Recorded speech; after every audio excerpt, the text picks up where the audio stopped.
सभी प्यारे छात्रों का कक्षा 10वीं गणित में स्वागत है। और आगे बढ़ते हुए आज हम करेंगे प्रश्नावली 2.2 का प्रश्न क्रमांक 2। तो आइए सबसे पहले हम प्रश्न पढ़ लेते हैं। इसमें दिया गया है एक द्विघात बहुपद ज्ञात कीजिए। अब द्विघात बहुपद क्या होता है मैंने आपको बताया है। जैसे कोई भी बहुपद द्विघात तब बनता है जब उसमें चर की घात अधिकतम 2 की हो। जैसे x के ऊपर 2 की घात धन 3x धन 4, तो ये एक बहुपद है। अब आपसे कोई पूछे कि बताओ ये कौन सा बहुपद है, तो आप सीधा बता दोगे कि ये एक द्विघात बहुपद है। क्यों है द्विघात? क्योंकि इसमें जो चर x है इसके ऊपर यहाँ पे 1 की घात है और यहाँ 2 की घात है, तो अधिकतम तो 2 की घात ही है ना, तो ये बनेगा एक द्विघात बहुपद। उसी तरीके से जैसे आपको ऐसा दिया हो कि t के ऊपर 2 की घात -4 और आपसे कोई पूछे कि बताओ ये कौन सा बहुपद है, तो आप बता पाओगे कि यहाँ पे चर है केवल t। अंग्रेजी के अक्षर जो हैं वो चर कहलाते हैं। तो यहाँ पे अंग्रेजी के अक्षर में क्या है? t है और t के ऊपर कितने की घात है? 2 की घात है। तो इसलिए ये भी क्या बनेगा? एक द्विघात बहुपद। तो द्विघात बहुपद आपको पता लगा कि क्या कहलाते हैं। सवाल को आगे पढ़ते हैं। तो द्विघात बहुपद हमें ज्ञात करना है जिसके शून्यकों के योग और तथा गुणनफल क्रमशः दी गई संख्याएं हैं। तो सवाल में ये बोला गया है कि यहाँ पे आपको 6 सवाल दिए गए हैं और प्रत्येक सवाल में जो पहली संख्या है वो है शून्यकों का योग, ये वाली पहली संख्या। और 2 संख्याओं के बीच में कॉमा लगा है, देखो हर सवाल में, मतलब 2 संख्याएं हर सवाल में दी गई हैं। 11 मत समझ लेना इसको, 2 हैं, 1,1। तो हर सवाल में आपको क्या है कि यहाँ पे संख्याएं दी गई हैं 2। पहली संख्या जो है, पहली संख्या ये है शून्यकों का योग। अब आपने शून्यकों का योग पढ़ा होगा, मैं आपको यहाँ पे दिखा दूं। शून्यक होते थे अल्फा और बीटा। आपने अगर प्रश्नावली 2.1 अच्छे से पढ़ी है तो शून्यक कितने होते थे? 2, अल्फा और बीटा। और अगर इनका हम योग कर दें तो ये कहलाता है शून्यकों का योगफल। और अगर हम इन्हीं का गुणा कर दें, जैसे अल्फा इंटू बीटा, तो ये कहलाता है शून्यकों का गुणनफल। और अब इनकी सहायता से हमें बहुपद, द्विघात बहुपद निकालना होता है। तो देखो कैसे निकाल सकते हैं। इसका एक फॉर्मूला बनाया गया है और ये फॉर्मूला आप याद कर लीजिएगा। ये फॉर्मूला है x के ऊपर 2 की घात माइनस अल्फा धन beta x plus alpha into beta. जिसको ये वाला फॉर्मूला याद हो जाएगा वो इन सवालों को बहुत ही आसानी से कर पाएगा। देखो कैसे। पहला सवाल मैं आपको करके दिखाता हूँ, तो इसको मैं अलग से कहीं लिख लेता हूँ। तो पहला सवाल हमने अलग से लिखा। अब इसमें जो पहली संख्या है वो क्या है? शून्यकों का योग। तो हम लिखेंगे हल दिया है शून्यकों का योगफल, जिसे हम अल्फा प्लस बीटा भी लिख सकते हैं, कोष्टक के अंदर लिख देते हैं। और ये हमें दिया गया है 1/4। पहली संख्या हमेशा अल्फा प्लस बीटा होगी, तो जो कि दी गई है 1/4। इसके बाद हमें दिया गया है शून्यकों का गुणनफल, जिसे हम लिख सकते हैं अल्फा इंटू बीटा कोष्टक के अंदर, और ये दिया गया है -1। अब जब आप इतना लिख लोगे तो फिर इसके बाद सीधा ही फॉर्मूला लगा देना है। तो सूत्र, और ये द्विघात बहुपद का सूत्र है x वर्ग माइनस कोष्टक के अंदर लिख लेना अल्फा धन बीटा x और प्लस में लिखोगे अल्फा इंटू बीटा। ये सूत्र लिख के बस आपको कुछ भी नहीं करना है। इनको अल्फा प्लस बीटा की जगह पे ये वाला मान रख देना है और अल्फ़ा इंटू बीटा की जगह पे ये वाला मान रख देना। देखो कैसे, ये एक्स वर्ग ज्यों का त्यों लिखोगे, माइनस लगा है तो माइनस, अल्फ़ा धन बीटा की जगह पे लिखोगे 1/4, 1/4 कोष्टक के अंदर, और कोष्टक के बाहर x लिखा है तो x लिख लो, फिर प्लस लगा है तो प्लस, और अल्फ़ा इंटू बीटा की जगह पर लिख लो -1।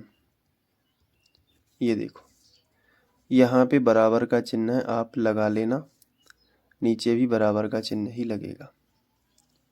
आगे बढ़ते, तो x वर्ग, अब कोष्टक को हटाएंगे तो माइनस, और x का गुणा 1 में होगा क्योंकि ऊपर ऊपर का गुणा होता है, तो x एकम x, तो माइनस तो है, x का गुणा 1 में होगा तो x, और बटे आ जाएगा 4, और प्लस माइनस का क्या होगा माइनस, क्योंकि अलग अलग चिन्हों का हमेशा माइनस होता है, और ये 1 आ जाएगा।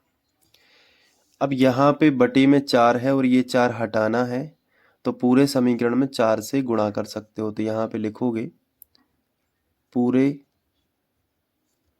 बहुपद में या समीकरण में, ऐसे भी लिख सकते हो, पूरे समीकरण में 4 से भाग, या कुछ भी ना लिखो, डायरेक्ट लिख दो 4 से भाग करने पर, सॉरी 4 से गुणा लिखना है, 4 से गुणा। अब 4 से गुणा कर दो यहाँ पे, तो यहाँ होगा तो हो जाएगा 4x² माइनस, अब x/4 में अगर 4 से गुणा होगा, रफ में समझिए, यहाँ देखिए x/4 है ना, और इसमें अगर तुम 4 से गुणा करने जाओगे तो 4 ऊपर का और नीचे का कैंसिल हो जाएगा, तो केवल क्या बचेगा x, तो यहाँ पे बचेगा x, और माइनस लगा है तो माइनस, और 4 का गुणा 1 में भी होगा तो 4 एकम 4।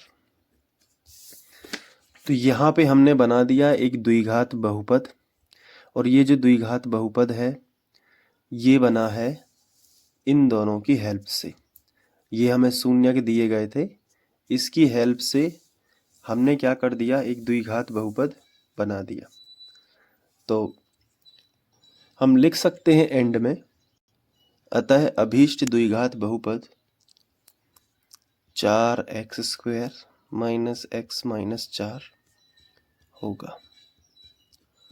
तो इस तरीके से आप इस सवाल को कर सकते हो। इसके बाद मैं आपको दूसरा सवाल भी इसी वीडियो में करवाऊंगा, ताकि आप 1-2 सवालों को अच्छे से समझ लोगे तो ज़्यादा बेटर रहेगा। तो ये जो दूसरा सवाल है इसको हम अलग से लिख लेते हैं। अब इसके बाद हम लिखेंगे हल दिया है, और पहली संख्या होती है शून्यकों का योगफल, तो हम लिखेंगे शून्यकों का योगफल, और जो कि होता है अल्फा धन बीटा बराबर करणी 2 दिया गया है तो वही लिख लो।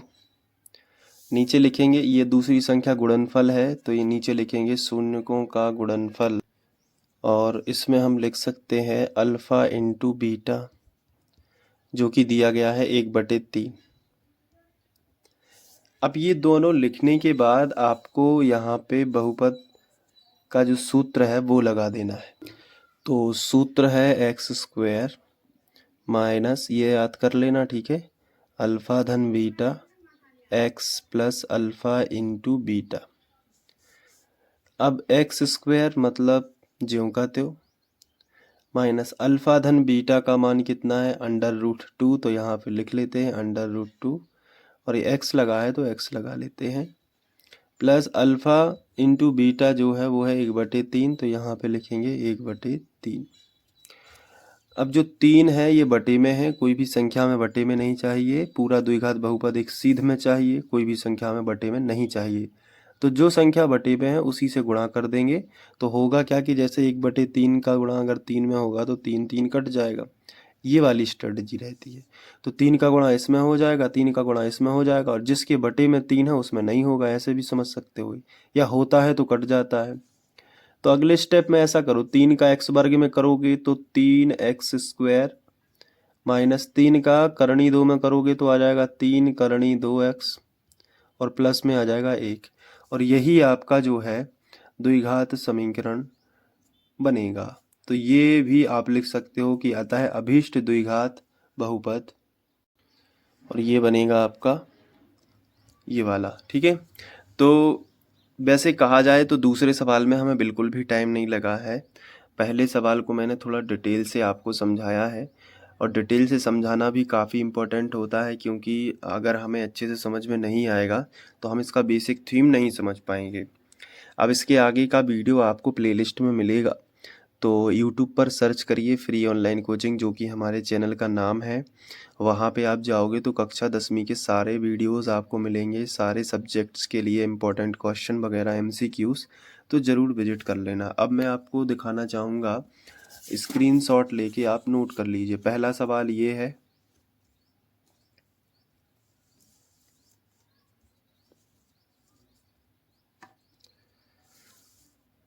इसके बाद दूसरा सवाल,